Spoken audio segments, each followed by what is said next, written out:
Te ho portato nel ristorante più lussuoso del mondo. Cappessante, gamberoni, primo e anche a secondo. Ma dopo cena te porti mese campi con la panna bianca. Dai, son bravo, toso. Ma ti te tacchi a raccontarmi che te pensi ancora all'ex moroso. E a me viene su un po' il nervoso. E mi su qua che mi subiso e tu pattuglie.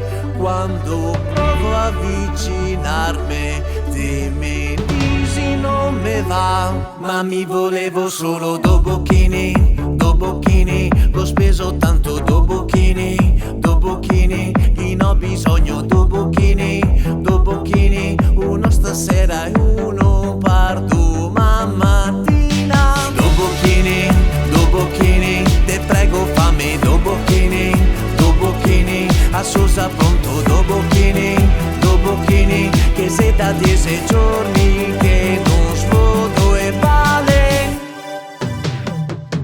E la smonta dalla panna e la me manda a cagare, e anche in figa de me mare.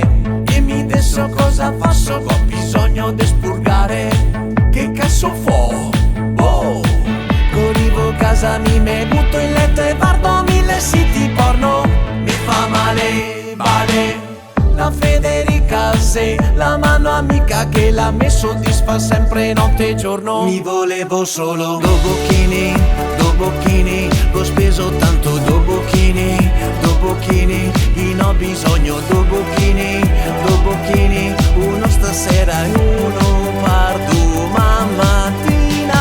Due bocchini, te prego fammi due bocchini, a sosa pronto due bocchini, che se da 10 giorni che non sfodo e vale. Ma mi so stufo di menarmelo ogni giorno. Me compro una bella bambola e me metto insieme a ea. Così quando go voglia due bocchini, la tiro fuori due bocchini, la gonfio un poco due bocchini, e non mi rompo io per portarla a cena.